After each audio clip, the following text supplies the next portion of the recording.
August 7-ന് ഒരു നെപ്പോ കിഡിന്റെ cinema വരാനുണ്ട്.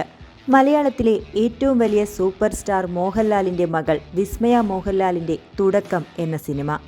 സാധാരണ നായകന്മാരുടെ പേരിലാണല്ലോ ഒരു സിനിമ അറിയപ്പെടുന്നത്. എന്നാൽ വിസ്മയയ്ക്ക് അങ്ങനെ നോക്കുമ്പോൾ മികച്ച ഒരു ലോഞ്ചിങ് തന്നെയാണ് ലഭിച്ചിരിക്കുന്നത്. തുടക്കം വിസ്മയയുടെ പേരിലെത്തുന്ന സിനിമയാണ്, അതും നല്ല ടീമിന്റെ കൂടെ. മോഹൻലാലിന്റെ മകൾ എന്ന സ്ട്രോങ് പ്രിവിലേജ് തന്നെയാണ് അതിന്റെ അടിസ്ഥാനം. ജൂഡ് ആന്റണി ജോസഫിന്റെ സംവിധാനം, നിർമ്മാണം ആന്റണി പെരുമ്പാവൂരിന്റെ ആശീർവാദ് സിനിമാസ്.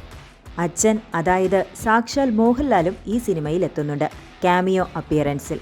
ട്രെയിലർ കൂടി ഇപ്പോൾ പുറത്തെത്തുമ്പോൾ നല്ലൊരു സിനിമയാകും ഇതെന്ന ഫീൽ പ്രേക്ഷകർക്ക് ലഭിക്കുന്നുണ്ട്.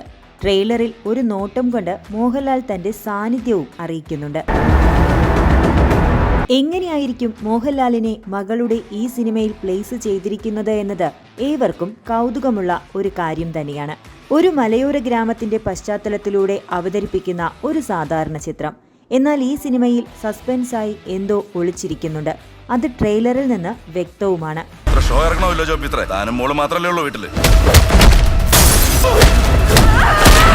ആ സസ്പെൻസ് തന്നെയാണ് സിനിമയുടെ എക്സ്പെക്ടേഷനെ വർദ്ധിപ്പിക്കുന്നത്. ആന്റണി പെരുമ്പാവൂരിന്റെ മകൻ ആശിഷ് ജോ ആന്റണി മറ്റൊരു പ്രധാന കഥാപാത്രമായി തുടക്കത്തിൽ എത്തുന്നുണ്ട്. ആശിഷിന്റെ ആക്ഷൻ രംഗങ്ങളും ട്രെയിലറിൽ കാണാം. ആക്ഷൻ ത്രില്ലിംഗ് ആയിട്ടുള്ള ഒരു ആംഗിളിൽ കൂടി തുടക്കത്തെ നമ്മൾ കാണണം എന്ന് തോന്നുന്നുണ്ട് ഇത് കാണുമ്പോൾ. ഇതിനു മുൻപ് എമ്പുരാനിൽ ആശിഷ് ഒരു കാമിയോ വേഷം ചെയ്തിട്ടുണ്ട്. ആശീർവാദ് സിനിമാസിന്റെ 37ാമത് ചിത്രമാണ് തുടക്കം. തനിക്ക് ഈ സിനിമയുടെ കഥ ഇഷ്ടപ്പെട്ടാണ് തുടക്കത്തിലേക്ക് എത്തിയതെന്ന് വിസ്മയ പറഞ്ഞു. എന്നാൽ ട്രെയിലറിലോ നേരത്തെ ഇറങ്ങിയ പാട്ടിലോ ഇതൊരു തുടക്കക്കാരിയുടെ അഭിനയമാണെന്ന് തോന്നാത്ത തരത്തിലുള്ള പ്രകടനം വിസ്മയ കാഴ്ചവെച്ചിട്ടുണ്ട്. സിനിമയിലുടനീളം എങ്ങനെയാകും വിസ്മയയുടെ പെർഫോമൻസ് എന്ന് അധികം വൈകാതെ നമുക്ക് കണ്ടറിയുകയും ചെയ്യാം.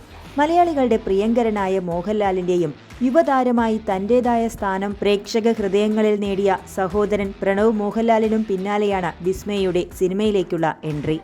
തനിക്ക് വളരെ ചെറുപ്പം മുതലേ അഭിനയത്തിൽ താല്പര്യമുണ്ടായിരുന്നുവെന്നും വിസ്മയ മനസ്സു തുറന്നിരുന്നു.